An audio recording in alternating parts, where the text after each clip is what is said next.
एक बार ओम का उच्चारण करेंगे। ओ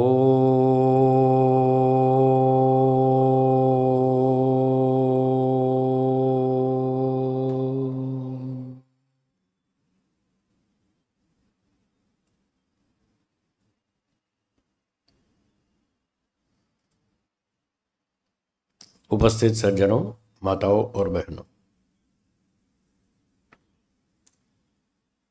कल हमने सांख्य दर्शन का पाठ आरंभ किया था। सांख्य दर्शन महर्षि कपिल जी का लिखा हुआ है।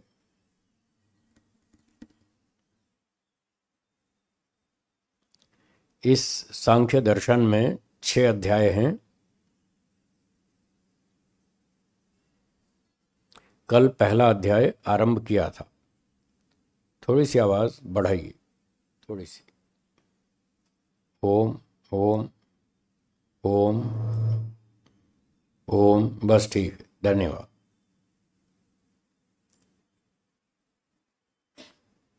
तो कल पहले अध्याय का पहला सूत्र आरंभ किया था, जिसमें बताया गया था कि संसार में 3 प्रकार के दुख भोगने पड़ते हैं। जो भी व्यक्ति संसार में जन्म लेता है उसे 3 प्रकार के दुख भोगने पड़ते हैं।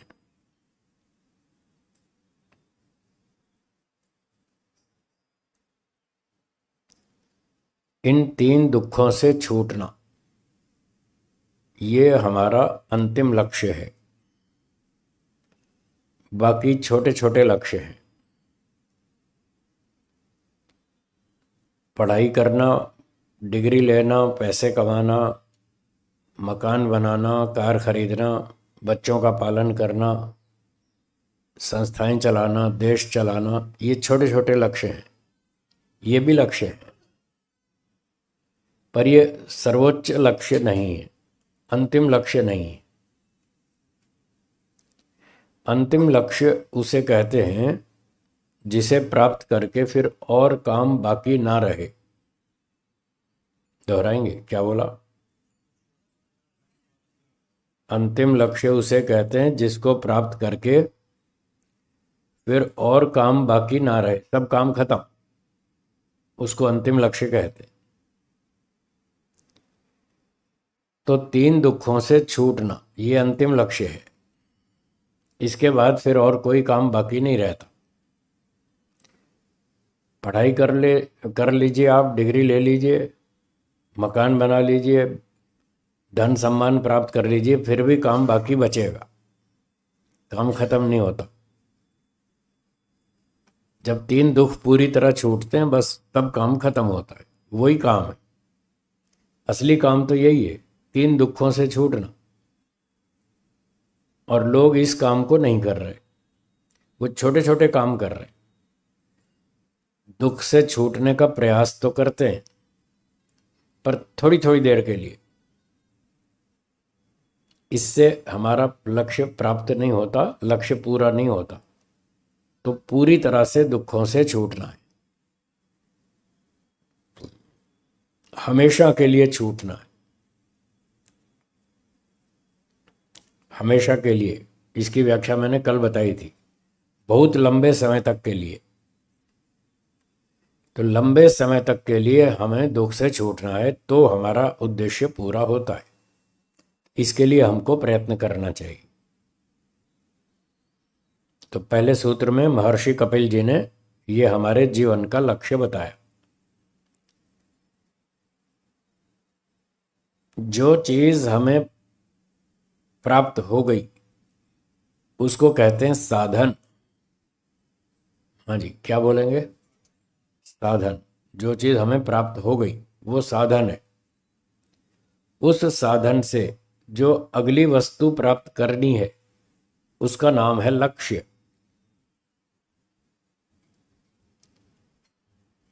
प्राप्त साधन से जो अगली चीज प्राप्त करनी है उसको क्या बोलेंगे?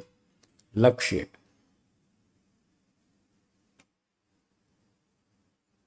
एक समय में जो हमारा लक्ष्य है,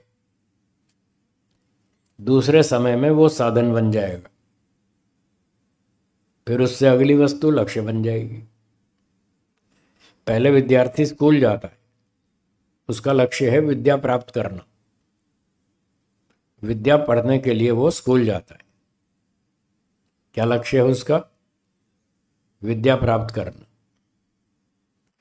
जब विद्या प्राप्त कर ली, डिग्री मिल गई, अब ये साधन बन गया। अब लक्ष्य है पैसे कमाना।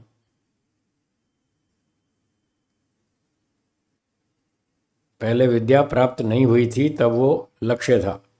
जब विद्या प्राप्त हो गई, अब ये साधन बन जाएगा, अगला लक्ष्य बन जाएगा पैसे कमाना। फिर पैसे कमाना, कमा लिया, वो साधन बन गया। अब लक्ष्य हो गया घर बंगला खरीदना, कार खरीदना, भोजन खरीदना, कपड़े खरीदना, ये लक्ष्य बन गया।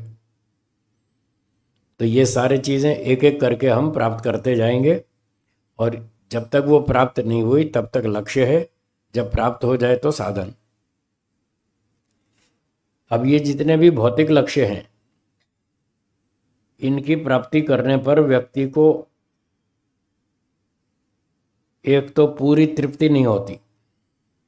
क्या बोला? ये समस्या है। थोड़ा सा सुख मिलता है, रोटी से, कपड़े से, मकान से, बंगले से, परिवार से थोड़ा बहुत सुख मिलता है, पर पूरी तृप्ति नहीं होती, पूरी इच्छा शांत नहीं होती। तो जब तक इच्छा पूरी शांत ना हो तब तक वो हमारा लक्ष्य बचा हुआ है। इच्छाएं पूरी तरह से शांत होती हैं मोक्ष में। मोक्ष में जब इस जन्म मरण से छूट जाएंगे, तब ईश्वर के साथ संबंध जुड़ेगा, और तब जो बढ़िया आनंद मिलेगा, तब जाके हमारी पूरी तृप्ति होगी, सब इच्छाएं शांत हो जाएंगी। तो ये हमारा दूसरा लक्ष्य है। पहला लक्ष्य है 3 प्रकार के दुखों से पूरी तरह छूटना, ये पहला लक्ष्य है। और दूसरा आनंद की प्राप्ति करना, बढ़िया आनंद की प्राप्ति करना, ये दोनों लक्ष्य हैं। केवल दुख निवृत्ति से काम नहीं चलेगा, सुख भी चाहिए। दोनों चीजें होनी चाहिए, दुख भी छूटना चाहिए, सुख भी मिलना चाहिए। कितने प्रतिशत दुख छूटना चाहिए? 100%। यहां संसार में ऐसा नहीं दिखता है कोई व्यक्ति 100% दुख से छूट गया हो, ऐसा यहां नहीं दिखता है। और 100% सुखी हो गया हो, ऐसा भी नहीं दिखता है। हो भी जाए तो 2-4 घंटे तक, उसके बाद फिर समस्या शुरू। तो उसका लक्ष्य था हमेशा के लिए दुख छूट जाए, हमेशा के लिए आनंद मिले। ये दो चीज़ें यहाँ संसार में नहीं दिख रही, होती नहीं, पॉसिबल नहीं है, संभव नहीं है। क्योंकि यहाँ शरीर के साथ, प्रकृति के साथ आत्मा का संबंध जुड़ा हुआ है।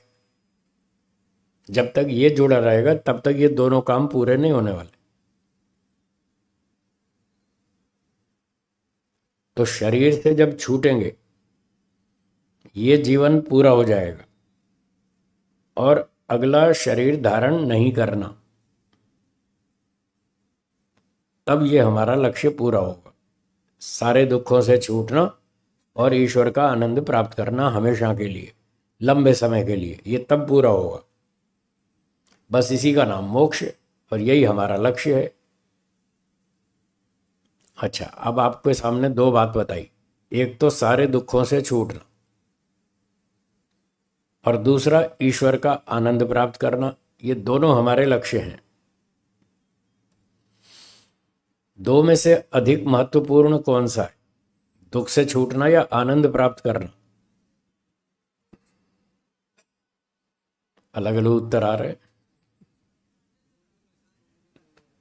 हैं जी। आनंद प्राप्त करना। जो ये मानते हैं आनंद प्राप्त करना अधिक महत्वपूर्ण है, वो हाथ ऊंचा करेंगे। जो ये मानते हैं दुख से छूटना अधिक महत्वपूर्ण है, वो हाथ ऊंचा करेंगे। आधे आधे से हैं आधे एक तरफ, आधे दूसरी तरफ। आप दोनों तरफ। अच्छा, दोनों तरफ तो है ही, वो तो मैंने पहले स्वीकार कर लिया, दोनों दोनों लक्ष्य है। कंपेरेटिवली, तुलनात्मक दृष्टि से प्रायोरिटी किस बात की, प्राथमिकता किस बात की, दुख छूटना चाहिए या आनंद मिलना चाहिए? तो सही उत्तर है दुख छूटना चाहिए। दुख छूटना चाहिए, इस बात की प्रधानता है, इस बात की प्राथमिकता है। एक दृष्टांत से समझेंगे। मान लीजिए आपके सामने ऑफर की जाती है, यहाँ पर बैठो, थाली है भोजन की, इसमें बढ़िया खीर पूरी लड्डू हलवा मिठाई है, अचार पापड़ सब कुछ, बढ़िया भोजन। और जब आप खाना खाएंगे तो आपके सर पे एक तलवार लटकी है गर्दन पे, कच्चे धागे से। वो तलवार कभी भी गिर सकती है और आपकी गर्दन कट सकती है। एक एक ऑफर तो ये है। दूसरी ऑफर, एक और थाली है, उसमें ये मिठाई विठाई कुछ नहीं है, दाल रोटी सूखे पापड़ बस, और ज़्यादा से ज़्यादा अचार, इतनी तीन चार वस्तु। ऊपर तलवार का खतरा नहीं है, इस सूखी थाली में तलवार से गर्दन कटने का खतरा नहीं है। यहाँ पर मिठाई विठाई सब कुछ है, पर गर्दन कटने का खतरा है, पता नहीं कब वो धागा टूट जाए, तलवार कब गिर जाए और गर्दन कट जाए। अब दो ऑफर हैं, बोलिए कौन सी पसंद करेंगे? हैं? देखा, आ गया ना समझ में? अब समझ में आ गया। आप दूसरी थाली पसंद करेंगे, भले ही मिठाई विठाई नहीं है, हैं अच्छा स्वादिष्ट पौष्टिक भोजन नहीं है, कोई बात नहीं, पर वो जो तलवार से गर्दन कटने कटने का खतरा है वो यहाँ नहीं है, इसमें वो खतरा है। तो आप खतरा मोल लेना पसंद नहीं कर रहे, छोड़ दिया आपने। इससे पता चलता है दुख से व्यक्ति को ज्यादा घबराहट होती है। सुख मिलने से उतनी खुशी नहीं होती जितनी दुख आने से घबराहट होती है। ये बात सांख्य दर्शन में कपिल मुनि जी ने लिखी है, ये मनोविज्ञान की बात। ऐसी ढेरों बातें हैं मनोविज्ञान की जो सांख्य दर्शन में योग दर्शन में भरी पड़ी हैं। तो मनुष्य का ये मनोविज्ञान है कि वो दुख से बचना चाहता है, प्राथमिकता इस बात की है। सुख मिले ना मिले वो बाद की बात, देख लेंगे, पर पहले दुख हटना चाहिए, इसकी प्राथमिकता है। इसलिए महर्षि कपिल जी ने सूत्र में जो जीवन का लक्ष्य बताया, वो ये नहीं बताया कि पूर्ण आनंद की प्राप्ति करना जीवात्मा का अंतिम लक्ष्य है, ऐसा उन्होंने नहीं बताया। उन्होंने क्या बताया? तीन तरह के दुखों से पूरी तरह छूटना ये जीवन का लक्ष्य है, ये मनुष्य का अंतिम लक्ष्य है। दुख निवृत्ति को प्राथमिकता दी सूत्र में। जब दुख हट जाएगा फिर बाद में सुख भी मिल जाए तो ठीक है, अच्छी बात है, उसमें कोई विरोध नहीं है, पर पहले दुख हटना चाहिए, इस बात की प्राथमिकता है। तो जब मोक्ष की बात करते हैं तो उसमें तीन परिभाषाएं आती हैं। पहली परिभाषा, सब दुखों से छूटना मोक्ष है, बोलिए। दूसरी परिभाषा, पूर्ण आनंद की प्राप्ति करना मोक्ष है। तीसरी परिभाषा, दुख से छूटना भी और पूर्ण आनंद की प्राप्ति करना भी, दोनों मिलाकर मोक्ष।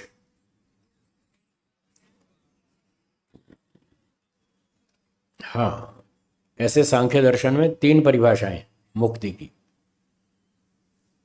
अब हर व्यक्ति का स्तर अलग अलग है, जिसका जैसा स्तर है उसको उस स्तर के अनुसार वैसी परिभाषा बताई जाती है। तो जैसी परिभाषा बताई जाती है, जैसी उसकी योग्यता है, जैसा उसका स्तर है, उसके अनुसार जो उसको परिभाषा अच्छी लगती है वो उसी परिभाषा को सामने रखकर मुक्ति के लिए प्रयास करता है। ये सारी बातें आगे चलकर सांख्य दर्शन में आएंगी। तो चलिए आगे बढ़ते हैं। पहले सूत्र में ये बताया, तीन तरह के दुखों से पूरी तरह छूटना ये जीवात्मा का सर्वोच्च लक्ष्य है, अंतिम प्रयोजन है।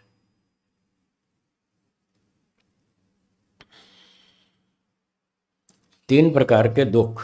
पहला, आध्यात्मिक दुख, बोलिए। दूसरा आधि भौतिक दुख, तीसरा आधि दैविक दुख। ये 3 प्रकार के दुख हैं, इनसे छूटना चाहते हैं।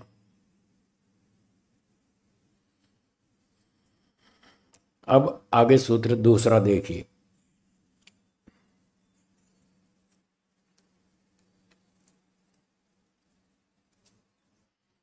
बोलिए।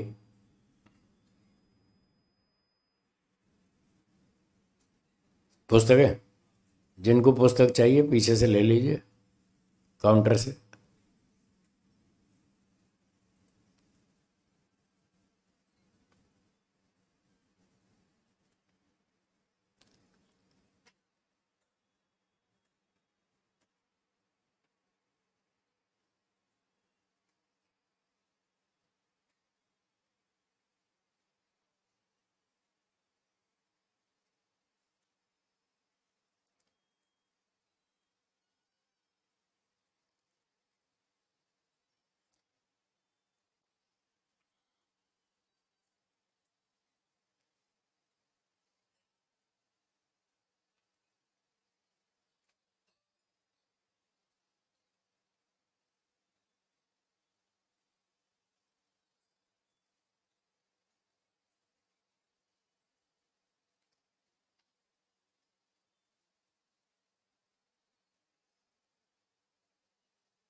अब दूसरा सूत्र पुस्तक में देखिए और बोलिए। न दृष्टात् तत्सिद्धि निवृत्तेरपि अनुवृत्ति दर्शनात्।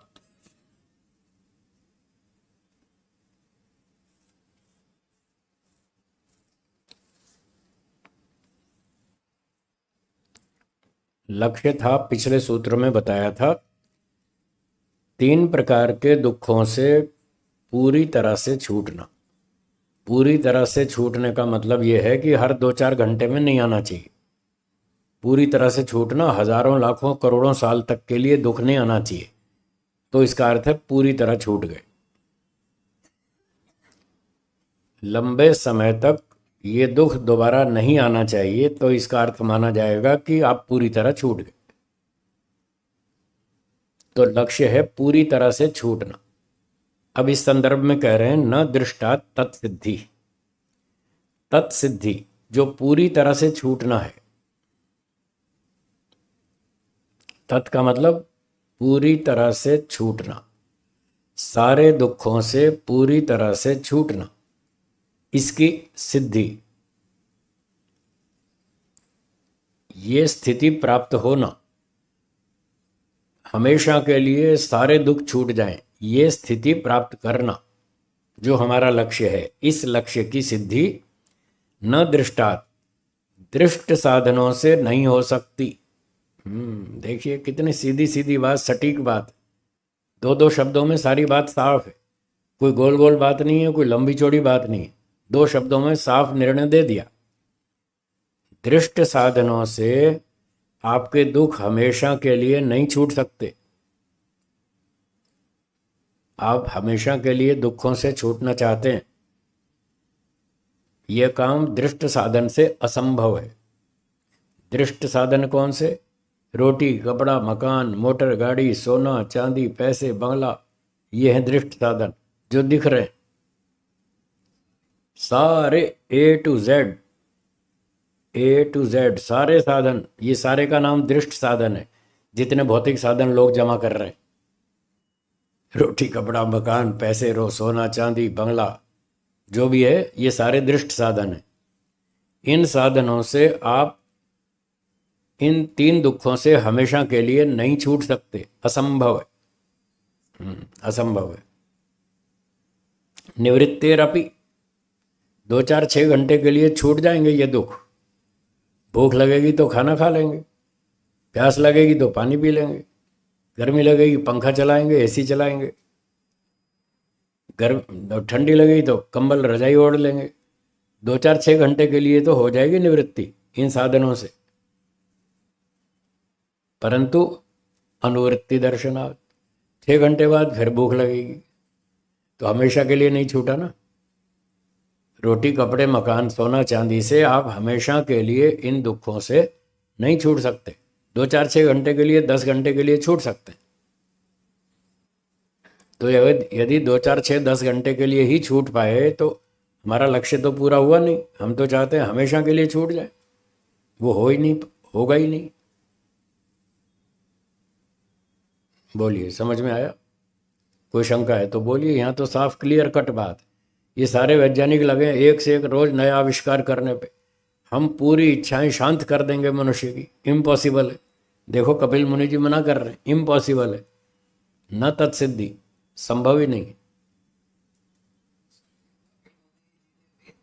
हाँ जी, ये सारी बातें वेदों की हैं। कोई भी ऋषि एक भी शब्द बोलता है तो वो वेद में पढ़ के बोलता है, समाधि में ईश्वर से पूछ कर बोलता है। इसलिए उसकी बात पे शंका नहीं कर सकते हम, नहीं करनी चाहिए। जितना भरोसा ईश्वर पे करते हैं उतना ऋषियों पे करना चाहिए, क्योंकि ऋषि लोग अपनी कोई बात कहते ही नहीं। और उतना ही भरोसा मेरी बात पे भी करना चाहिए। मैं भी ऋषियों की बात कह रहा हूं, अपनी थोड़ी कह रहा हूं। ऋषि लोग वेद की कहते हैं, मैं ऋषियों की कह रहा हूं। तो मेरी बात पे भी उतना ही भरोसा करें। करेंगे तो आपको लाभ है, नहीं करेंगे तो आपको नुकसान है। मेरा कुछ नहीं बिगड़ता, मैं तो करता ही हूं भरोसा। मैं तो वेदों और ऋषियों पे पूरा भरोसा करता हूं, तभी तो घर छोड़ के भाग आया, सन्यासी बन गया। मैं तो विश्वास करता हूं, आप देख ही रहे। मैं ऋषियों की बात पर भरोसा करता हूं, ये तो आप देख रहे हैं प्रत्यक्ष प्रमाण से।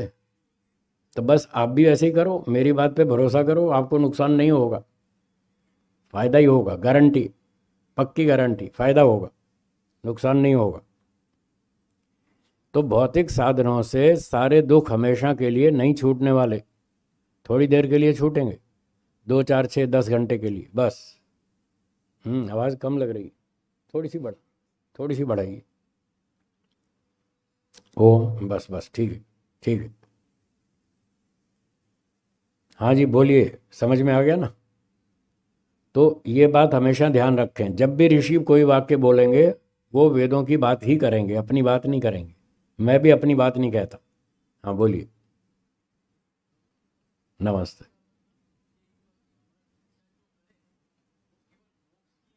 बस, और करनी गलत है, फालतू इच्छा करना ही गलत है, क्योंकि उसमें नुकसान है,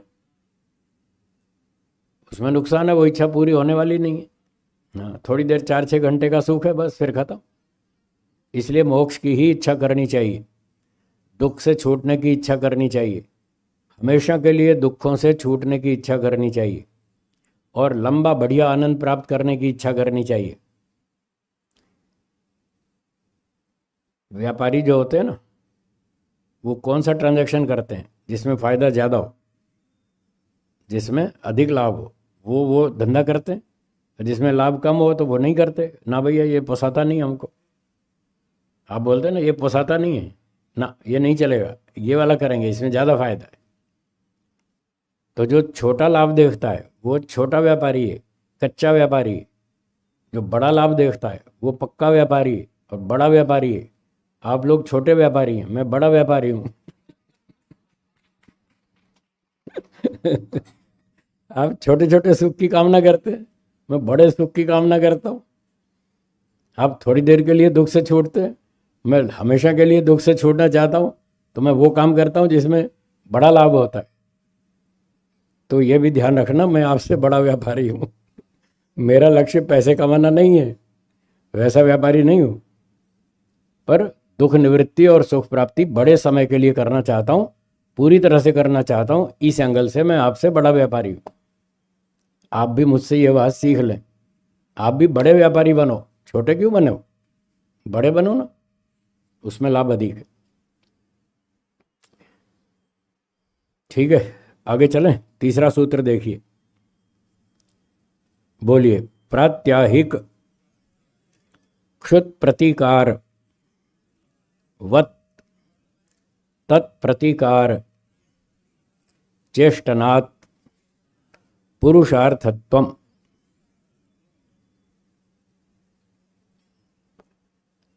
प्रात्याहिक का मतलब है दैनिक, अहन कहते हैं दिन को, और जैसे आप बोलते हैं प्रतिदिन, हिंदी में क्या बोलते हैं? प्रतिदिन। उसको संस्कृत में प्रात्याहिक बोलते हैं, प्रतिदिन अर्थात दैनिक, हर रोज। जो काम हर रोज किया जाता है उसको दैनिक बोलते हैं, दैनिक कार्यक्रम। एक समाचार पत्र आता है, हर रोज आता है, उसको दैनिक समाचार पत्र कहते हैं। एक सप्ताह में एक बार आता है, उसको साप्ताहिक बोलते हैं। तो प्रात्याहिक, प्रात्याहिक का अर्थ हुआ प्रतिदिन का, जो हर रोज होता है वो प्रात्याहिक। अच्छा, भूख लगती है सबको, रोज लगती है या कभी कभी? रोज लगती है। तो ये दैनिक कार्यक्रम है, भूख लगना। और जब भूख लगती है तो क्या करते हैं? भोजन खाते। भोजन खाकर हम दैनिक भूख का प्रतिकार करते हैं। प्रतिकार, विनाश। प्रतिकार क्या मतलब? विनाश। जैसे प्रतिदिन भूख लगने पर हम प्रतिदिन भोजन खाकर उसका भूख का नाश करते हैं, उसको दूर करते हैं। प्रतिकार मतलब दूर करना, नाश करना, हटाना। तो जैसे हर रोज हम भोजन खाकर भूख का विनाश करते हैं, तत्प्रतिकार चेष्टनात्, इसी प्रकार से वत, ये उदाहरण है, प्रतिकार वत। जैसे दैनिक भोजन का सेवन करके हम भूख का विनाश करते हैं, इसी के समान 50 दुख आते हैं हमारे जीवन में। हम 50 साधनों से उन 50 दुखों का निवारण करते हैं। जैसे भूख का निवारण करते हैं, ऐसे और भी 50 समस्याएं, सबका निवारण करते हैं। यात्रा करनी है तो साधन ढूंढते, बस में जाएं, कार में जाएं, टैक्सी में जाएं, बाइक से जाएं, स्कूटर से जाएं, कोई ना कोई साधन ढूंढते। गर्मी लगे तो पंखा चलाते हैं। तो हर साधन से हम उस दुख का प्रतिकार करते हैं। 50 साधनों से 50 दुखों का प्रतिकार करते हैं, निवारण करते हैं, उनको दूर करते हैं। तो कह रहे हैं ऐसी जो हम चेष्टा करते हैं, ऐसी चेष्टा करने से पुरुषार्थत्व, ये भी पुरुषार्थ है। यानी भौतिक सारे साधन उठा के कचरे में नहीं डालना, इनका भी उपयोग करना है। भूख लगे तो रोटी खाओ, ठंड लगे तो कंबल ओढ़ो, ये सारे साधनों का प्रयोग कर लो, कोई बात नहीं, कोई आपत्ति नहीं है, ये भी ज़रूरी है। ये भी पुरुष का प्रयोजन है, तात्कालिक रूप से दुख से बचना, पर यह अंतिम प्रयोजन नहीं है। इससे आपके दुख हमेशा के लिए दूर नहीं होंगे, ये खास बात ध्यान देनी है। लोगों ने यही समझ लिया कि धन संपत्ति, पैसा रुपया जमा करो, बंगला गाड़ी बनाओ और इससे हमारे सारे दुख दूर हो जाएंगे और हमेशा के लिए हो जाएंगे। ये भूल है।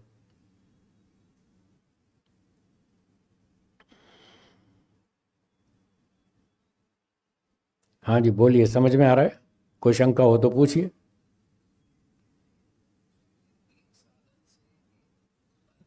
ठीक। हाँ, किस साधन से?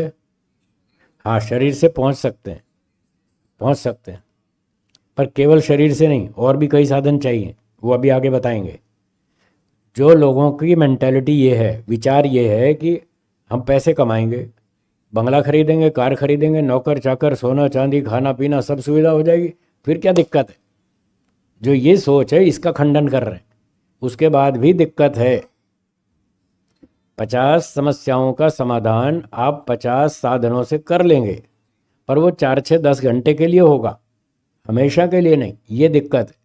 आप चाहते हैं हमेशा के लिए छूटना, तो इन रुपया पैसे, मकान, मोटर, गाड़ी से हमेशा के लिए नहीं छूट पाएंगे, थोड़ी देर के लिए छूट पाएंगे। ये कठिनाई है, इससे आपका अंतिम लक्ष्य पूरा नहीं होगा। थोड़ी देर के लिए तो दूर कर लेंगे, वो तो आवश्यक है, वो तो हम भी स्वीकार कर रहे हैं, इसलिए रुपया कमाओ, घर बनाओ, सारे साधन इकट्ठे करो। ये तात्कालिक दुख का निवारण करेंगे, हमेशा के लिए नहीं। ठीक है। ये भौतिक साधन आपको मोक्ष प्राप्ति नहीं कराएंगे। मैं एक शब्द सरल बना देता हूँ, हमेशा के लिए सारे दुखों से छूटना। थोड़ा लंबा वाक्य है, अब मैं बार बार नहीं बोलूँगा। इस वाक्य का एक शब्द बना दिया, मोक्ष। ठीक है, ताकि छोटा बोलना पड़े, लंबा नहीं बोलना पड़े। इन भौतिक साधनों से मोक्ष प्राप्ति असंभव है, ये कहना चाहते। और व्यक्ति क्या सोचे बैठा कि मैं धन संपत्ति मकान मोटर गाड़ी से सारे सुख प्राप्त कर लूँगा और हमेशा के लिए सुखी हो जाऊँगा। ये भूल है, इस भूल की ओर संकेत कर रहे हैं कि ऐसी भूल मत करो, इससे आपका लक्ष्य पूरा नहीं होगा। लक्ष्य तो है पूरी तरह दुख से छूटना, यानी मोक्ष प्राप्त करना। वो इन चीज़ों से नहीं होगा। तात्कालिक लाभ मिलेगा वो ठीक है, उतने लाभ के लिए आप इनकी प्राप्ति करो, उसका विरोध नहीं कर रहे। ये दृष्ट साधन भी हमारे उपयोगी हैं, पर मोक्ष के लिए सामर्थ्य नहीं है, सामर्थ्यवान नहीं है, मोक्ष नहीं दिला पाएंगे। ठीक है, क्लियर? चलिए आगे चलते हैं। चौथा सूत्र, सर्व असंभवात् संभवे अपि सत्व असंभवात् हेयः प्रमाण कुशलैः। इन भौतिक साधनों से सारे, एक साधन से सारे दुख दूर नहीं हो सकते, असंभव है। मान लो आपके पास रोटी है, दाल रोटी सब्जी, ठीक है, भोजन है। ये भोजन एक साधन है। इस एक भोजन से आपके 10 समस्याएं हल नहीं होंगी। आपको ठंड भी लग रही है, यात्रा भी करनी है, किराया भाड़ा भी चाहिए, तो केवल रोटी से ये सारी समस्याएं हल नहीं होंगी। एक साधन से एक समस्या हल होगी। क्या बोला? हाँ, रोटी कपड़ा भोजन, भोजन आपके पास है तो इससे केवल भूख की निवृत्ति होगी, बस। एक साधन से एक दुख निवृत्ति होगी। दूसरा दुख से छूटना हो तो दूसरा साधन चाहिए। ठंड लग रही है तो कपड़े चाहिए, गर्मी लग रही है तो पंखा कूलर एसी चाहिए। एक साधन से 50 दुख दूर नहीं होंगे।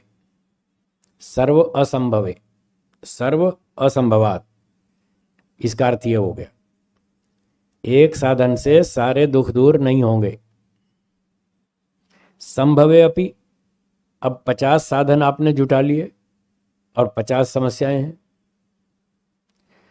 तो 50 साधनों से 50 समस्याएं हल कर लेंगे, ये ठीक है। तब भी 50 साधनों से 50 दुख दूर कर लेने पर भी सत्व मोक्ष असंभवात, 50 साधन से भी मोक्ष नहीं मिलेगा। हाँ, ये ध्यान रखना।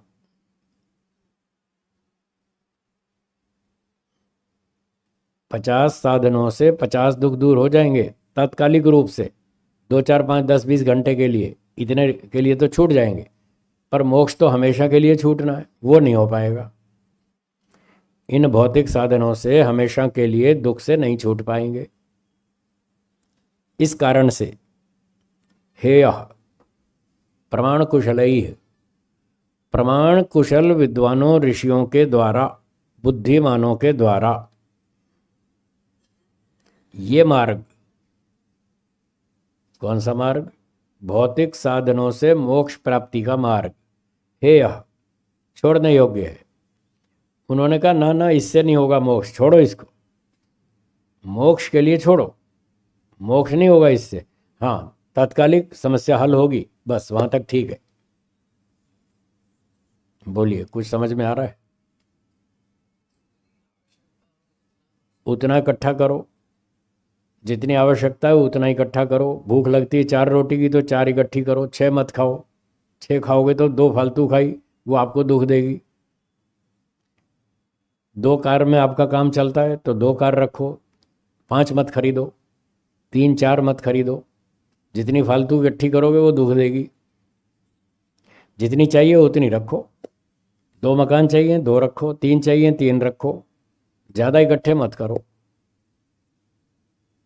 और जितनी ज़रूरत है उतना इकट्ठा करके भी इससे भी आपका तात्कालिक समस्या हल होगी, मोक्ष नहीं होगा, ये ध्यान रखना, ऐसा बता रहे। तो बुद्धिमानों ने ये सारी बातें समझ ली, वेदों को भी पढ़ लिया, संसार का भी परीक्षण कर लिया। उन्होंने ये जान लिया कि इन भौतिक साधनों से मोक्ष नहीं मिलने वाला, इसलिए उन्होंने इस बात को छोड़ दिया। उन्होंने भी छोड़ दिया और दूसरों को भी बताया कि इनसे मोक्ष में नहीं मिलेगा, इस भ्रांति में मत रहना। इसलिए भौतिक साधनों से खाना पीना जीना कर लो बस, मोक्ष के लिए तो कुछ और ही साधन चाहिए, इससे मोक्ष नहीं मिलेगा। बोलिए, किसी को शंका हो तो पूछिए। हाँ बोलिए माता जी।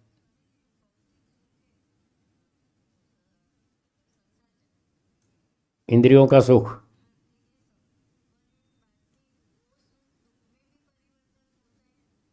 दुख में, हाँ जो भौतिक सुख है ना, गाड़ी बंगले का, रोटी संपत्ति का, वो थोड़ी सीमा तक सुख देगा। अगर मात्रा से अधिक साधन इकट्ठे कर लिए तो वो जो अधिक इकट्ठे किए वो आपको दुख उत्पन्न कर देंगे। आवश्यकता तक तो ये सुख देंगे, और आवश्यकता पूरी होने के बाद जितना अधिक जमा करेंगे उतना वो आपको दुख बढ़ाएंगे, टेंशन बढ़ाएंगे। आप देख लो, जितने बड़े बड़े सेठ हैं सारे दुखी हैं। जितना बड़ा सेठ है उतना टेंशन ज़्यादा। नहीं आता ना, मेरे साथ चलना, मैं आपको दिखाऊंगा। मेरे साथ चलना, मैं आपको दिखाऊंगा ये बड़े बड़े सेठ हैं और कितने दुखी हैं। आएगा, मुझे इसलिए बताते हैं कि ये महाराज के पास कोई ना कोई रास्ता होगा, ये हमको रास्ता बताएंगे, इसलिए इनको बताओ अपनी समस्या। अब रोगी डॉक्टर के सामने नहीं बताएगा तो कहाँ बताएगा? डॉक्टर को तो बताना पड़ता है ना, मुझे क्या बीमारी है, क्या रोग है।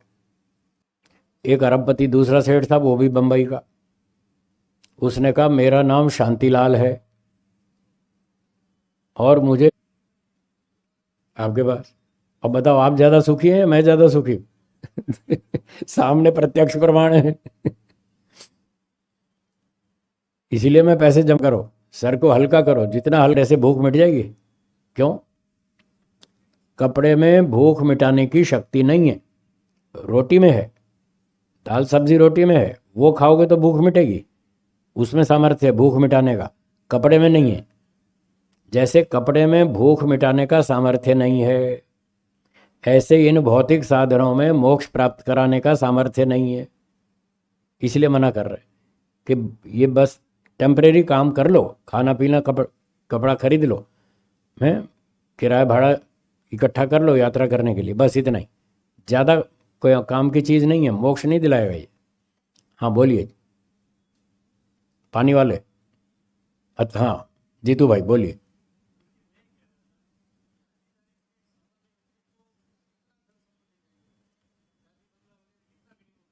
थोड़ा, जितने में वो गिनती करे ना कागज़ पे, मेरा लाइफ स्टाइल कैसा है, मेरा स्टैंडर्ड ऑफ लिविंग कैसा है, मेरा महीने भर का खर्चा कितना है, महीने भर का खर्चा तो पता है ना, उतना कागज़ पे लिखो, मेरा 1 महीने का खर्चा इतना है और 12 महीने का साल भर का इतना है, और मैं अभी 30-40 साल और जीऊँगा, तो 40 साल का कितना है, 40 साल से गुणा कर लो, और थोड़ा महंगाई का भी गिनती जमा कर लो, 2 रुपये दवाई चिकित्सा के भी जमा कर लो, 2 रुपये दान देने के भी लिख लो।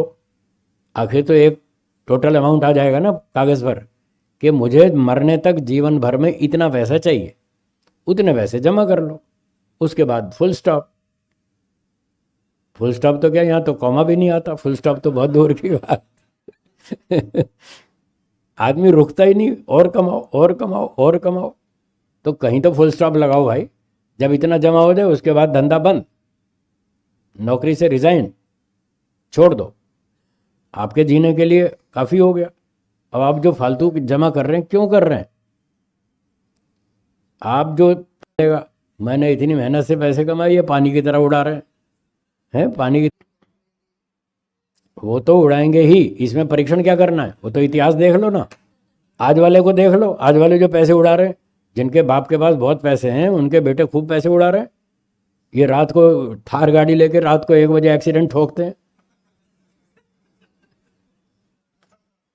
आ गया याद? हाँ, ये वही लोग हैं जो पैसे को दारू में उड़ाते हैं, गाड़ी में उड़ाते हैं, एक्सीडेंट ठोकते हैं, कितने लोगों को मारते हैं, 10-10 लोग मार दिए वहाँ। तो इसलिए पैसा मत दो बच्चों को, पैसा अपने लिए रखो और फालतू हो तो दान करो, बांट दो। हाँ जी। हाँ नमस्ते।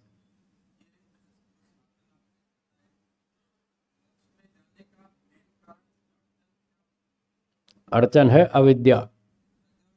अविद्या जो अभी आगे आएगा।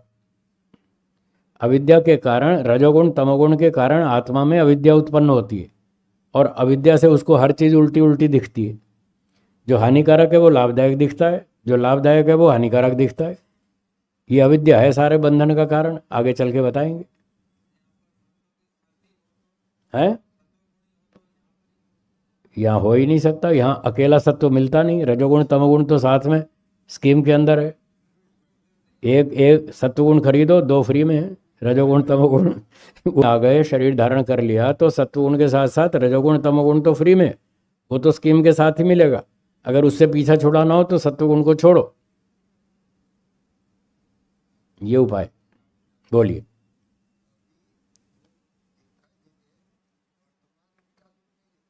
हम्म हम्म हम्म। हाँ ऐसे भी हैं लोग जिनको वर्तमान का दुख पर ज़्यादा ध्यान नहीं दे रहे, वो भविष्य के दुख पर ज़्यादा ध्यान दे रहे हैं।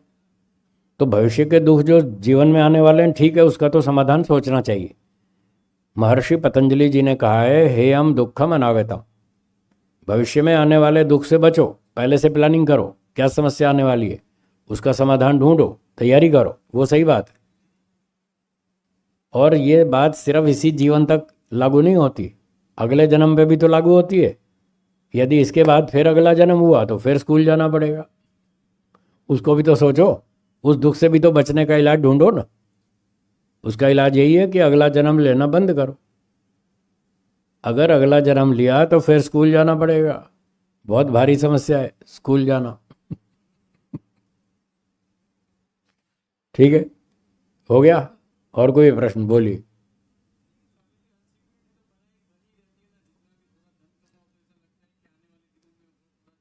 इसीलिए तो कह रहा हूँ कागज पे गिनती करो कितना चाहिए, उतना जमा कर लिया तो फिर अनसिक्योरिटी नहीं रहेगी, इनसिक्योरिटी नहीं रहेगी।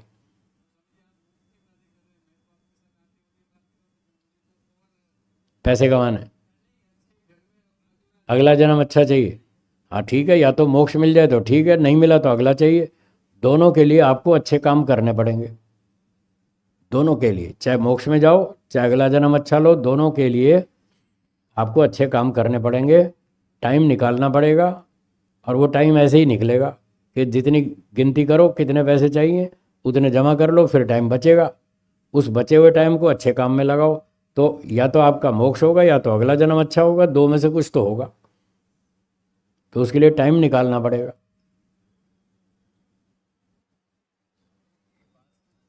हाँ बोलिए।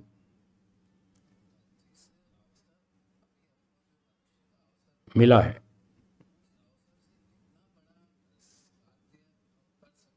हम्म।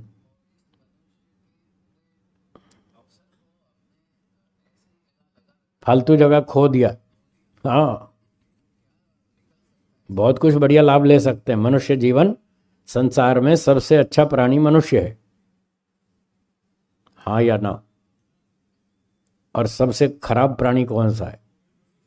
वो भी मनुष्य। तो ये तो अपनी अपनी सोच की बात है। जिसकी बुद्धि ठीक है, जो इस बात को समझता है कि ये सबसे बढ़िया अवसर है, इस झंझट से निकलने का रास्ता है, तो इसका लाभ उठा लो। जो ये बात समझ जाता है वो दुनियादारी छोड़ देता है और वो मोक्ष के लिए पूरी मेहनत करता है और वो मोक्ष प्राप्त कर लेता है। एक जन्म में नहीं तो दो चार पाँच जन्म में पार हो जाता है। तो उसने पूरा लाभ उठाया मनुष्य योनि का। और जिसने मनुष्य जन्म प्राप्त करके भी खाया पिया बूढ़ा हो गया मर गया, तो पशुओं जैसा है, क्या लाभ उठाया? मैं तो कहता हूँ पशुओं से भी ज़्यादा घाटे में। उससे तो पशु अच्छे। कैसे? पशुओं के पास इतनी सी अकल है और मनुष्य के पास उससे 1000 गुनी, हाँ या ना? तो पशुओं के पास, पक्षियों के पास इतनी थोड़ी सी अकल है और मनुष्यों के पास उनसे 1000 गुनी अकल है। वो इतनी सी अकल में अपना पूरा जीवन जी लेते हैं, खाना पीना, बच्चे पैदा करना, पालन करना, सब काम कंप्लीट कर लेते हैं इतनी सी अकल में। और मनुष्य के पास उससे 1000 गुनी अकल है, तो भी उसने उतना ही काम किया, खाया पिया, बच्चे पाले, बूढ़ा होके मर गया, पशुओं जैसा ही काम किया, उतना ही किया। तो बताइए कौन घाटे में हुआ? मनुष्य के पास 1000 गुनी अकल थी तो उसको पशुओं से 1000 गुना काम करना चाहिए, तब तो ठीक है, तब तो वो फायदे में है। पर उसके पास भी 1000 गुनी अकल होने पर भी उतना ही काम किया जितना पशु पक्षी करते हैं, तो घाटे में हुआ कि नहीं? इसलिए हम कहते हैं कि ये घाटे वाला सौदा मत करो, फायदे वाला करो। भगवान ने बहुत अच्छा अवसर दिया है, शास्त्र दिए, गुरुजन दिए, अच्छे माता पिता दिए, अच्छा देश में जन्म दिया, बढ़िया भारत में अंदर इतनी सारी बढ़िया ऋतुएं हैं, सब तरह की सुविधाएं हैं। तो इन चीज़ों का लाभ उठाकर अपने जीवन का समय बचाना चाहिए। बस जीने के लिए खाना पीना इकट्ठा कर लो, उसमें कोई आपत्ति नहीं है। बाकी जो समय, शक्ति, विद्या, बल, बुद्धि बचे उसको योगाभ्यास में लगाएं, पढ़ाई में लगाएं, ध्यान में लगाएं, परोपकार में लगाएं और मोक्ष प्राप्ति का पुरुषार्थ करें। ये हम कहना चाहते हैं, ये कपिल मुनि जी कहना चाहते हैं। हम वही कहेंगे जो ये ऋषि लोग कहेंगे, इनसे बाहर कुछ नहीं कहेंगे। ठीक है, आगे चलें। चलिए अगला सूत्र देखिए, ये था चौथा सूत्र। तो बुद्धिमान लोग इस रास्ते को छोड़ देते हैं कि भौतिक साधनों से हम मोक्ष प्राप्त करेंगे, इस मार्ग को छोड़ देते हैं। वो इसको खराब मानते हैं, इससे प्राप्ति नहीं हो सकती, असंभव है, ऐसा मानते हैं। उसने ये बात सुनी तो उसने समझ ली कि हाँ बात तो ठीक है, इससे मोक्ष तो नहीं मिलेगा। फिर उसने कहा कि शास्त्रों में लिखा है यज्ञ करो, यज्ञ करने से स्वर्ग मिलता है। स्वर्ग कामो यजेत, जो स्वर्ग की कामना करता हो, हितेश भाई बोल रहे हैं मुझे स्वर्ग में जाना है अगला जन्म अच्छा चाहिए, उसी का नाम स्वर्ग। यदि अगला जन्म अच्छा चाहिए, बहुत अच्छी बात है।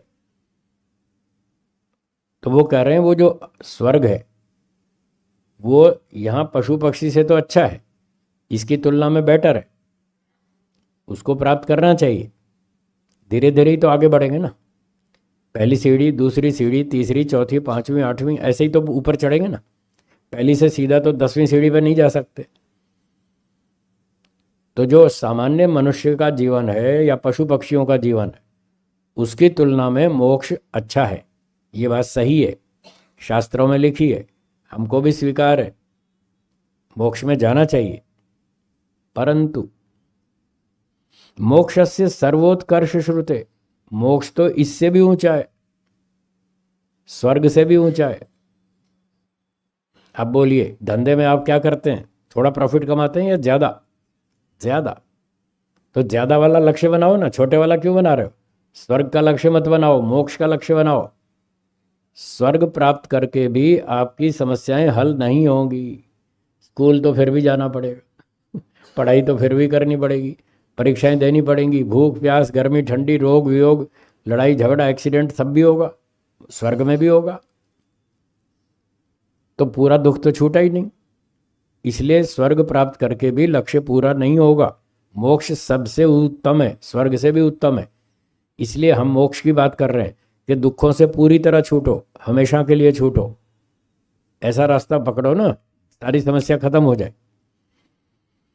तो ऐसा श्रुतियों में, शास्त्रों में बताया है कि मोक्ष सबसे ऊपर है, इसलिए मोक्ष को लक्ष्य बनाओ। यज्ञ भी करोगे तो स्वर्ग मिल जाएगा, मोक्ष नहीं मिलेगा। तो जिसको मोक्ष में जाना हो तो वो मोक्ष की साधनों की क्षमता रखता है तो वो मोक्ष वाले साधन अपना ले, और जो मोक्ष की क्षमता नहीं रखता अभी तो वो यज्ञ कर ले, छोटा ही सही, कोई बात नहीं। पशु पक्षी बनने से तो अच्छा है, सामान्य मनुष्य बनने से तो अच्छा है ना, ऊंचे परिवार में जाए, अच्छे विद्वान, बलवान, बुद्धिमान माता पिता के यहाँ जन्म ले, ताकि मोक्ष की ओर आगे प्रगति कर सके। इसलिए समझने की बात यह है, सामान्य जीवन से तो स्वर्ग अच्छा और स्वर्ग से मोक्ष अच्छा। अंतिम लक्ष्य तो मोक्ष ही है, अंत में तो वहीं जाना है, उससे पहले नहीं रोकना। ये बात इस सूत्र में बताई गई।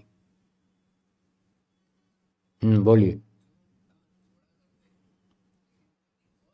हाँ, देखिए, पैसे तो बहुत हैं और दान किया नहीं, यहीं छोड़ के स्टेट बैंक ऑफ इंडिया में, तो उनका पैसा यहीं रह जाएगा। अगर दान करते तो स्टेट बैंक ऑफ गॉड में जमा होता, वो अगले जन्म में साथ चलता। तो स्टेट बैंक में रखा पैसा तो यहीं रह जाएगा, स्टेट बैंक ऑफ गॉड में जमा करोगे, दान करोगे तो वो साथ चला जाएगा, अगले जन्म में बढ़िया सुविधा मिलेगी, अच्छे परिवार में, संपन्न परिवार में जन्म मिलेगा। ये भी सोचना चाहिए, इसलिए दान देना चाहिए। वेदों में लिखा है 10% तो दान दो, कम से कम आपकी इनकम का कम से कम 10% तो दान देना चाहिए। बाकी आपकी इच्छा है, 20% दो, 30% दो, 50 दो, 70 दो, 80 दो, आपकी इच्छा है, कम से कम 10 तो देना ही चाहिए। अगर कुछ दान डाल देंगे तभी तो आगे कुछ खाने को मिलेगा। किसान खेत में बीज बोएगा तभी तो फसल आएगी, और आपने दान कुछ दिया ही नहीं, बीज तो कोई डाला ही नहीं, तो फसल क्या मिलेगी? भिखारी के यहाँ जन्म लेंगे, गरीब परिवार में जन्म लेंगे, क्योंकि आपने दान नहीं दिया, बीज डाला ही नहीं, तो फल खाएगा। इसलिए दान देना चाहिए। विद्या है तो विद्या दो, धन है तो धन दो, ताकत है तो ताकत से रक्षा करो, जो भी है उससे समाज की सेवा करो। तो ये बीज बो रहे हैं हम, अच्छे कर्म कर रहे हैं, ये हमारे बीज बोए जा रहे हैं। बीज बोएंगे तो आगे फसल मिलेगी, बढ़िया फल मिलेगा, इसलिए दान देना चाहिए। और जो नहीं दे रहे उनका पैसा यहीं रह जाएगा, वो बेकार, उनको कोई फायदा नहीं मिलेगा।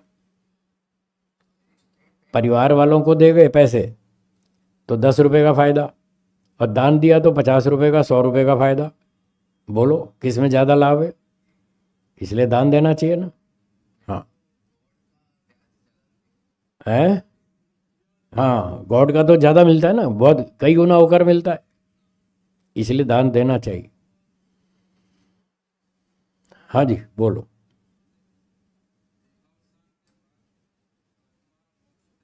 हम्म मृत्यु के बाद आत्मा मोक्ष में गया, ये कैसे पता चलेगा?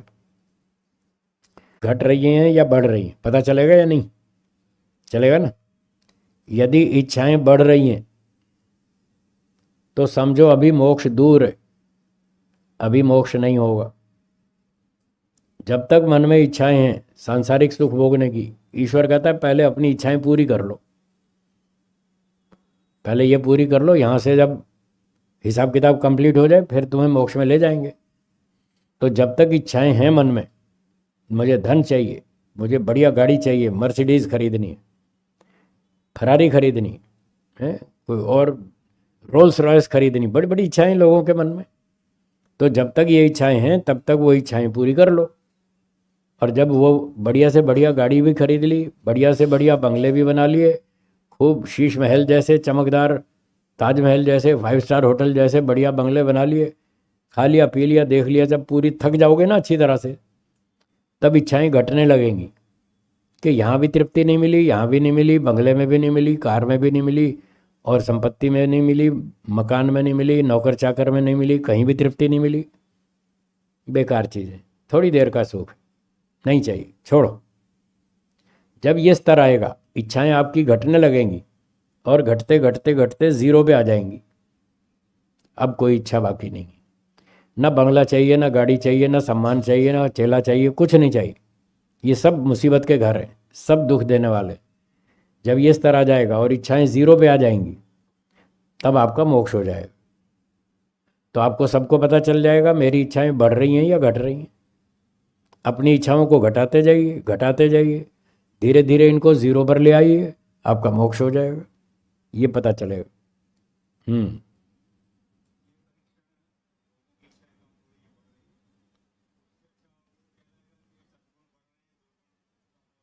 वो तो परीक्षा करने के तरीके अलग अलग हैं, ऐसे तो ऐसे परीक्षा कर लो तो भी ठीक है, वो भी ठीक है। ये सरल तरीका है जो शब्द मैंने प्रयोग किया इच्छाओं वाला, ये सरल तरीका है। अपनी इच्छाएं बढ़ रही घट रही, ये तो आदमी फटाफट परीक्षण कर सकता है। अब सद्गुण दुर्गुण में भी थोड़ा और मेहनत ज़्यादा करनी पड़ेगी। आप जिसको सद्गुण कहते हैं दूसरा व्यक्ति उसको सद्गुण नहीं मानता वहां फिर समस्या खड़ी हो जाएगी। आप जिसको दुर्गुण कहते हैं, दूसरा कहेगा ये कोई दुर्गुण थोड़ी है। क्या हुआ, हफ्ते में एक बार दारू पीते हैं, कोई खराब चीज थोड़ी है। वहां फिर झगड़ा खड़ा होगा।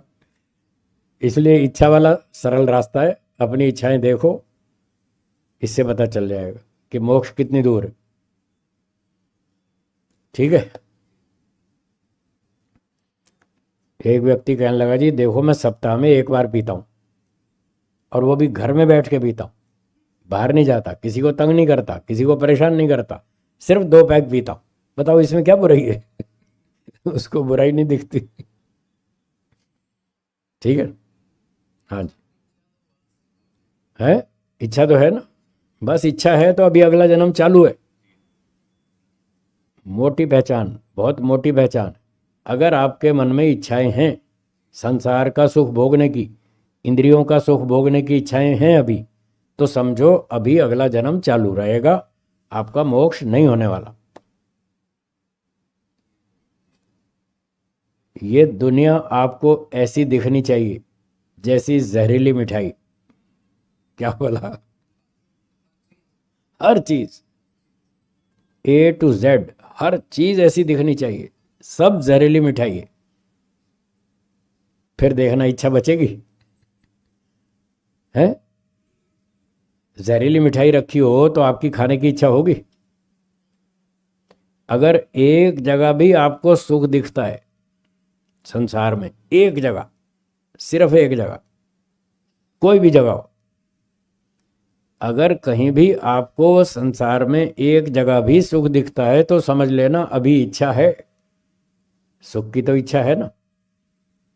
वही एक ही चीज आपको ले डूबेगी, फिर आपको फंसा देगी अगले जन्म में। सब सब आ गए। कौन व्यक्ति है जो आपको 100% सुख देगा, बोलो, है कोई? सब आ गए, व्यक्ति भी आ गए और वस्तु भी आ गई। कोई जड़ पदार्थ, भौतिक पदार्थ आपको 100% सुख नहीं देगा। कोई एक भी आत्मा, एक भी आत्मा, चाहे आपका सगा बेटा हो, सगी बेटी हो, पति हो, पत्नी हो, बहन हो, भाई हो, माता हो, पिता हो, मौसी हो, बुआ हो, कोई भी हो, 100% सुख नहीं देगा। बस ये जब दिमाग में आ जाएगा ना, फिर आपको चारों तरफ दुख ही दुख दिखेगा। और महर्षि पतंजलि जी क्या कह रहे हैं? दुखमेव सर्वम विवेकिनः। जिसको चारों तरफ दुख ही दुख दिखता है वही बुद्धिमान है। और जो बुद्धिमान है वो यहाँ संसार में नहीं रहेगा, वो मोक्ष में जाएगा। ये संसार बुद्धिमानों के रहने की जगह नहीं है।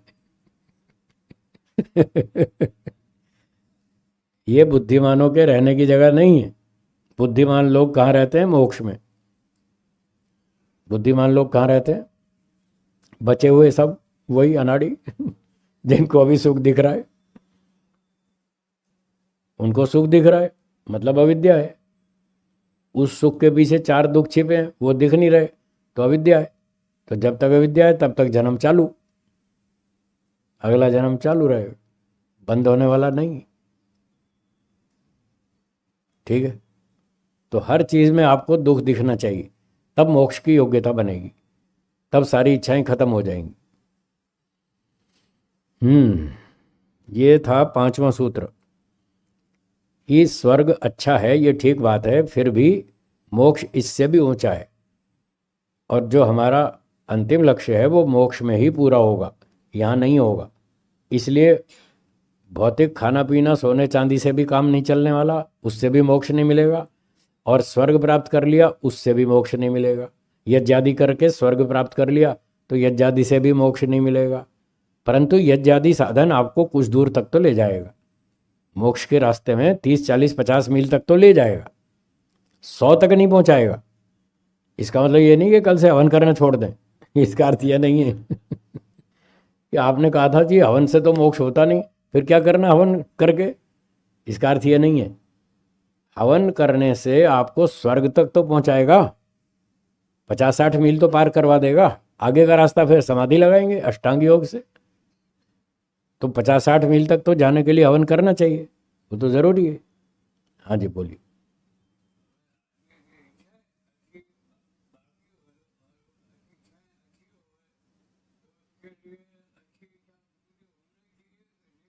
होनी चाहिए। हाँ, अच्छी इच्छा पूरी होनी चाहिए, और अच्छी इच्छा पूरी होगी तो अगला जन्म बढ़िया मिलेगा, पर मोक्ष नहीं मिलेगा। मोक्ष में जाना हो तो ये भी छोड़ना पड़ेगा।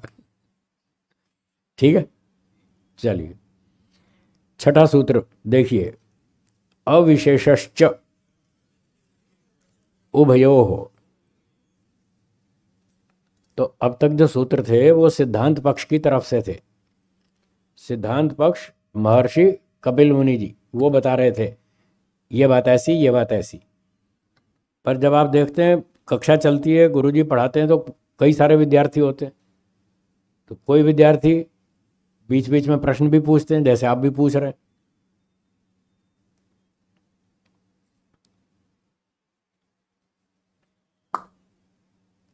तो एक विद्यार्थी बैठा था क्लास में, उसने पूछा कपिल मुनि जी से, कहने लगा गुरुजी आप बता रहे हैं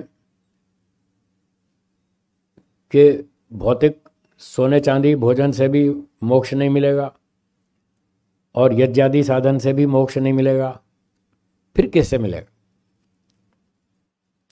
तो कपिल मुनि जी ने कहा कि अष्टांग योग से, तत्व ज्ञान से, वैराग्य से, समाधि से मोक्ष मिलेगा।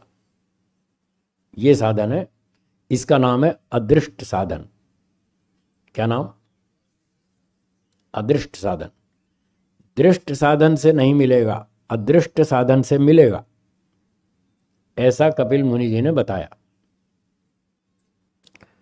तो दृष्ट साधन में दो भेद हो गए, एक तो खाना पीना, रोटी कपड़ा मकान, और दूसरा यज्ञादि, ये भी दृष्ट साधन है, इससे भी संसार का ही सुख मिलेगा, स्वर्ग मिलेगा। तो ये दोनों मिलाकर दृष्ट साधन हुए। महर्षि कपिल जी ने कहा दृष्ट साधन से मोक्ष नहीं मिलेगा, अदृष्ट साधन से मिलेगा। अदृष्ट साधन अष्टांग योग, जो योग दर्शन में बताया, अष्टांग योग, ज्ञान कर्म उपासना, तीनों को शुद्ध करो, वो अदृष्ट साधन है, वो मोक्ष प्राप्त करा देगा। तो जो विद्यार्थी बैठा था उसने पूछा, गुरुजी आपकी बात में कुछ गड़बड़ दिख रही, मुझे तो समझ नहीं आ रहा कि अदृष्ट साधन से मोक्ष हो जाएगा, कैसे हो जाएगा? जो दृष्ट साधन है वो भी साधन है, जो अदृष्ट है वो भी साधन है, दोनों ही तो साधन है।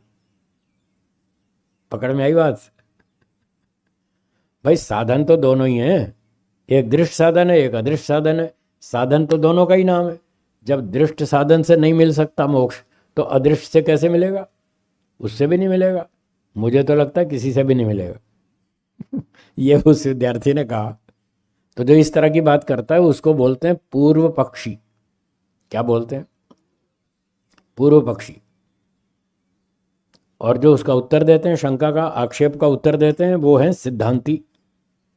सिद्धांती या उत्तर पक्षी या सिद्धांती। तो कपिल मुनि जी तो उत्तर पक्षी हैं, सिद्धांती हैं, वो सही बात बताते हैं। और सामने वाला जो अपोज करता है, विरोध करता है, खंडन करता है, शंका करता है, कुछ भी करता है, वो है पूर्व पक्षी। तो पूर्व पक्षी ने ये बात उठाई, मुझे तो ऐसा लगता है किसी भी साधन से मोक्ष नहीं होगा। दृष्ट साधन भी साधन है, अदृष्ट साधन भी साधन है, दोनों ही साधन है।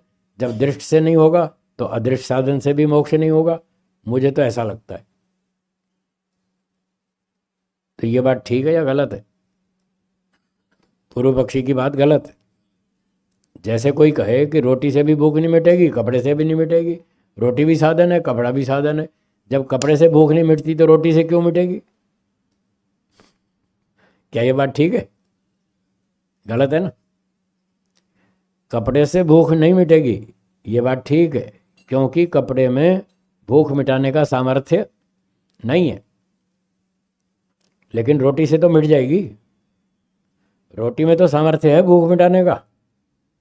इसलिए यह कहना गलत है कि अगर कपड़ा खाने से भूख नहीं मिटती तो रोटी खाने से भी नहीं मिटेगी। ये तो पागलपन की बात है, मूर्खता की बात। दोनों का सामर्थ्य अलग अलग है। जैसे कपड़ा खाने से भूख नहीं मिटती लेकिन रोटी खाने से मिटती है, इसी तरह से दृष्ट साधनों से मोक्ष प्राप्त नहीं होगा, लेकिन अदृष्ट साधन से होगा, क्योंकि उसमें सामर्थ्य है। ये सिद्धांती ने उत्तर दिया। हाँ जी बोलिए, समझ में आ रहा है? हाँ, ये उत्तर समझ में आ गया ना। जैसे कपड़े से भूख नहीं मिटेगी लेकिन रोटी से तो मिटेगी ना, ऐसे ही दृष्ट साधन से मोक्ष नहीं होगा, पर अदृष्ट साधन से तो हो जाएगा। उसमें सामर्थ्य है मोक्ष प्राप्त कराने का, इसलिए हो जाएगा। तो ये सही उत्तर दिया महर्षि कपिल जी ने। हाँ, अब बोलिए।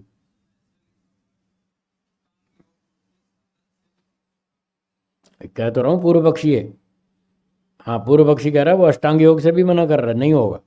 वो भी साधन है, ये भी साधन है। जब इससे नहीं होगा तो उससे भी नहीं होगा। ये पूर्व पक्षी है। अब सिद्धांति आएगा अगले सूत्र में, सातवां। बोलिए। न स्वभावतो बद्धस्य मोक्ष साधन उपदेश विधि।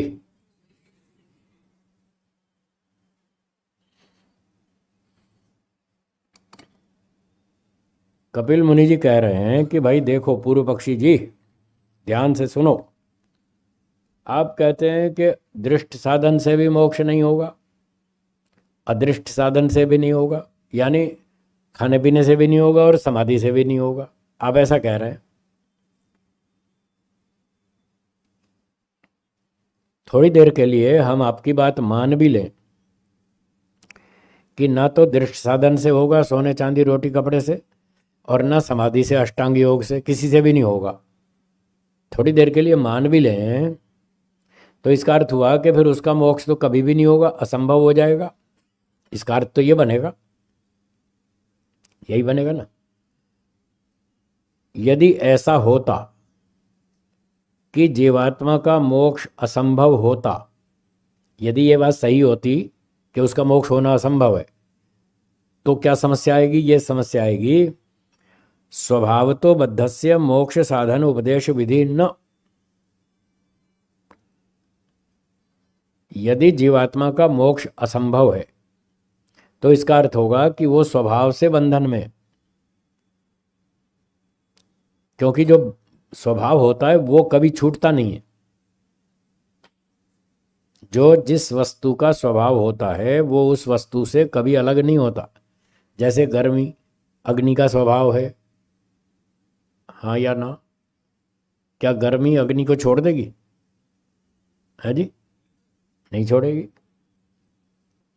गर्मी अग्नि का स्वभाव है, गर्मी अग्नि को नहीं छोड़ती।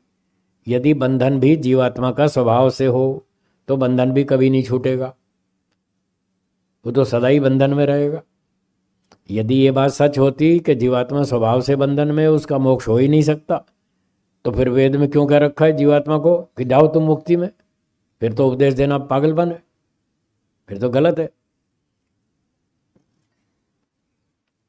कोई कहे हे गर्मी तू अग्नि को छोड़ दे, तो पागलपन है। गर्मी अग्नि का स्वाभाविक गुण है, वो उसको छोड़ेगी नहीं कभी भी। तो जो स्वाभाविक धर्म होता है किसी वस्तु का या स्वाभाविक गुण होता है वो उसको कभी नहीं छोड़ता। ऐसी स्थिति में फिर उपदेश देना व्यर्थ है, जबकि मोक्ष के साधनों का उपदेश बता रखा है वेदों में। अष्टांग योग करो तुम्हारा मोक्ष हो जाएगा, ईश्वर को जानो तुम्हारा मोक्ष हो जाएगा, तमेव विदित्वाति मृत्युमेति नान्यः पंथा विद्यते यनाय। परमात्मा को जानकर जीवात्मा मुक्ति में चला जाता है। यहाँ तो बता रहे कि मुक्ति हो सकती है। अगर मुक्ति हो सकती है तो बंधन स्वभाव से नहीं है, यदि बंधन स्वभाव से है तो फिर मुक्ति नहीं हो सकती। दोनों में तो टकराव है। अब ये तो वेद में लिखा है तमेव विदित्वाति मृत्युमेति, परमात्मा को जानकर समाधि लगाकर व्यक्ति मोक्ष में चला जाता है, ये तो वेद में लिखा है। और वेद का उपदेश किसने दिया? क्या ईश्वर मूर्ख है? क्या ईश्वर गलत बात कहता है? ईश्वर तो गलत कहता नहीं, ये तो वेद में लिखा है कि आत्मा का मोक्ष हो सकता है। और मोक्ष में जाने के लिए उपदेश दिया, जाओ मोक्ष में, समाधि लगाओ, परमात्मा को जानो, अपनी इच्छाओं को खत्म करो, जीरो पे लाओ और मोक्ष में जाओ। ये तो ईश्वर का उपदेश है। अब बताओ ईश्वर की बात माने या तुम्हारी माने? किसकी माने? इसलिए तुम्हारी बात गलत है, तुम्हारी बात मूर्खता की है। तुम कहते हो जीवात्मा का बंधन स्वाभाविक है, ये बात झूठ है। ईश्वर आपसे करोड़ों गुना ज़्यादा समझदार है, बुद्धिमान है। वो जो कहता है सही कहता है। जब वो कह रहा है मोक्ष हो सकता है तो हो सकता है। इसलिए तुम्हारा कहना गलत है कि दृष्ट साधन से भी मोक्ष नहीं होगा, अदृष्ट से भी नहीं होगा। तुम्हारा कहना गलत है। तो फिर सही क्या है? सही ये है कि अदृष्ट साधन से मोक्ष हो सकता है, ये सही है। दृष्ट साधन से नहीं हो सकता, वो ठीक बात है, पर अदृष्ट साधन से मोक्ष हो सकता है। इसलिए अदृष्ट साधन का उपदेश भी है शास्त्रों में। अदृष्ट साधनों को अपनाओ और अपना मोक्ष में जाओ। ये सिद्धांत पक्ष हुआ। सूत्र के शब्दों को देखिए। स्वभावतो बद्धस्य मोक्ष साधन उपदेश विधि न। जो स्वभाव से बंधा होता जीवात्मा, तो उसके मोक्ष के साधनों का उपदेश विधान शास्त्रों में नहीं होता, जबकि है, उसका उपदेश है। इससे सिद्ध होता है कि जीवात्मा का मोक्ष हो सकता है। इसलिए तुम्हारी बात झूठ है, तुम्हारी बात गलत है। अविशेषश्चो भयो, ये जो तुमने कहा था, तुम्हारी बात गलत है।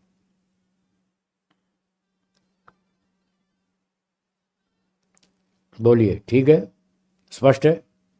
आगे चलें। 8वां सूत्र देखिए। बोलिए, स्वभावस्य अनपायित्वात् अननुष्ठान लक्षणम अप्रामाण्यम।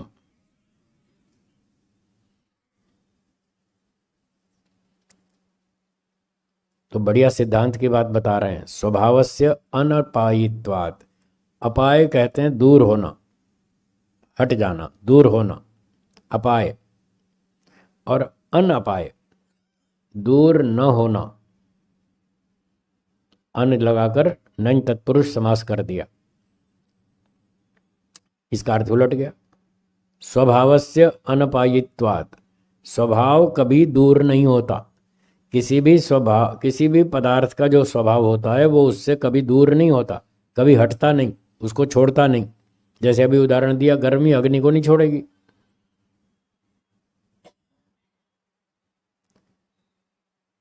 ठंडक पानी का स्वभाव है, वो पानी को नहीं छोड़ती ठंडक। गर्मी अग्नि का स्वभाव है, वो अग्नि को नहीं छोड़ती गर्मी। तो जिसका जो स्वभाव है वो उस द्रव्य को कभी नहीं छोड़ता।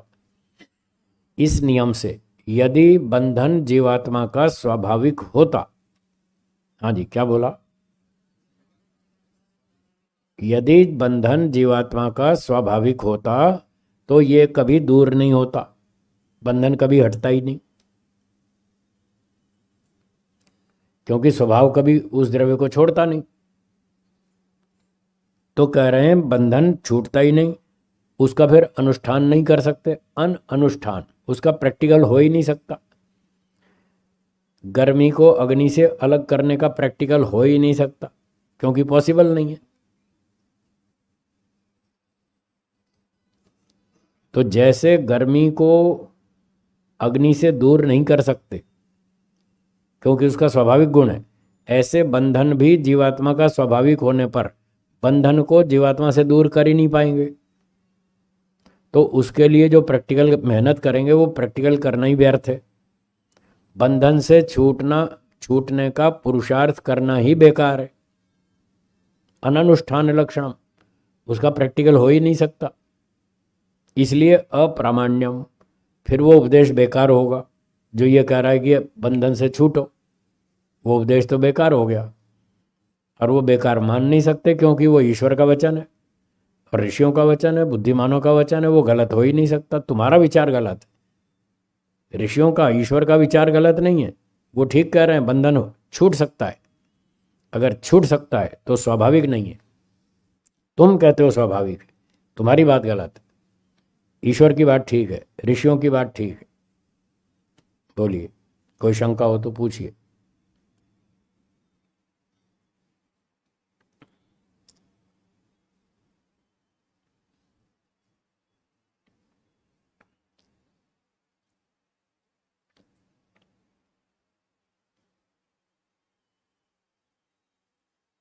हाँ बोलिए,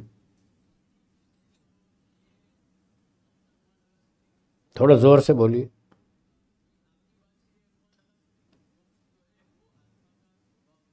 स्वभाव नहीं है, स्वभाव मोक्ष भी नहीं है और बंधन भी नहीं है, दोनों में से कोई भी स्वभाव नहीं है, क्योंकि स्वभाव कभी हटता नहीं। यदि मोक्ष स्वाभाविक मान लिया जाए तो मोक्ष नहीं छूटेगा। ये बात वहां भी तो लागू होगी।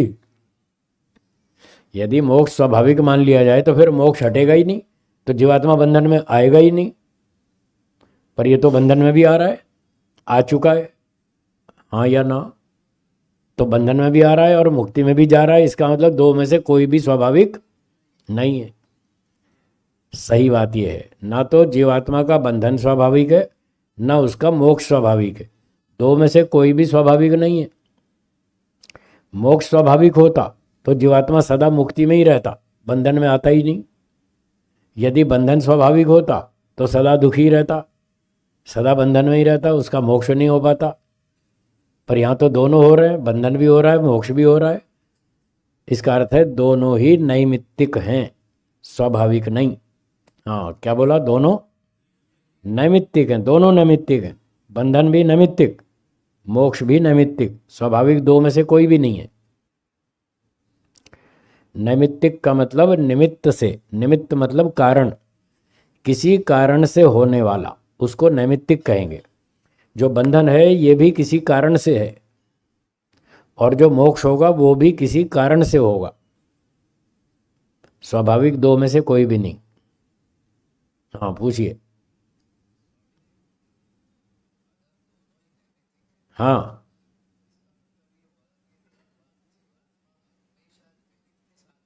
हमेशा ऐसे ही रहेगा। निमित्त के कारण से ही वो बंधन में आएगा, निमित्त के कारण से ही मोक्ष में जाएगा। ईश्वर का स्वभाव से मोक्ष है, ईश्वर कभी बंधन में नहीं आता, नहीं आता ना। तो ईश्वर तो सदा भी मुक्त है, सांख्य में भी लिखा है और जगह भी लिखा है, स तो सदैव मुक्तः सदैव ईश्वरः, योग दर्शन व्यास भाष्य में भी लिखा है। तो ईश्वर तो सदा ही मुक्त है, वो स्वभाव से मुक्त है। हाँ, उसका मुक्ति का स्वभाव कभी नहीं छूटता, वो कभी बंधन में नहीं आता, सदा ही मुक्त रहता है। पर जीवात्मा कभी आता है, कभी छूटता है, कभी आता है बंधन में, कभी छूटता है। इसका मतलब इसके दोनों नैमित्तिक हैं। अविद्या निमित्त है बंधन का, बोलिए। हाँ, अविद्या बंधन का कारण है, निमित्त मतलब कारण। अविद्या बंधन का कारण है, जब तक अविद्या रहेगी तब तक बंधन चालू रहेगा। और इससे उल्टा विद्या, तत्व ज्ञान, शुद्ध ज्ञान, वो निमित्त है मुक्ति का। तो दोनों नैमित्तिक हैं। अगर आपको संसार में कहीं भी सुख दिख रहा है तो समझ लेना अविद्या है। समझ लेना अविद्या है। अगर कहीं सुख दिख रहा है तो वही आपको बांध लेगा, वही यहाँ फंसा लेगा। अविद्या है ना, अविद्या ही तो बंधन का कारण है, जबकि वहां सुख है नहीं। महर्षि पतंजलि जी कह रहे हैं दुखम एव सर्वम, सब जगह दुख है, कहीं भी सुख नहीं है। और कपिल मुनि जी भी यही कह रहे हैं, कुत्रापि कोपि सुखी न, दुनिया में कहीं भी एक भी आदमी सुखी नहीं है, सारी दुनिया दुखी है, सबकी परेशानियां अलग अलग है। किसी की अलग परेशानी है, किसी की और तरह की, किसी की और तरह की। सुखी तो पूरा 100% कोई भी नहीं है।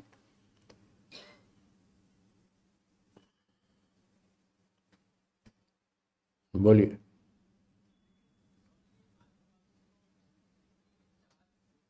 है, चाहत होती है, इच्छा होती है। हाँ, ठीक है, नहीं चाहता वो। हाँ, ठीक बात है।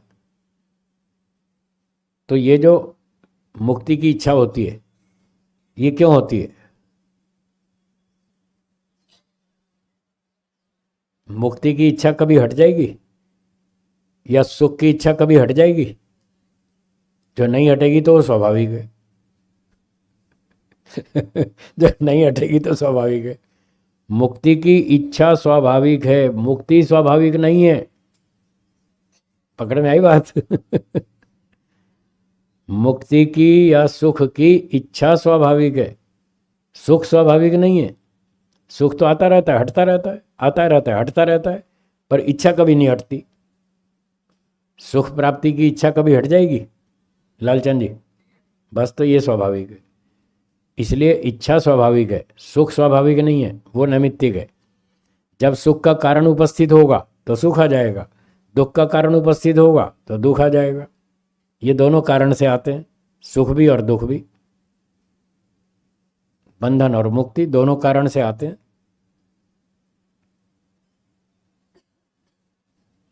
ठीक है, कितने 8 सूत्र हो गए।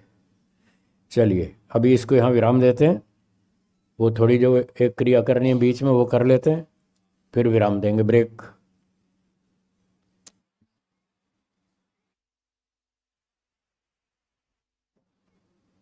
बोलिए।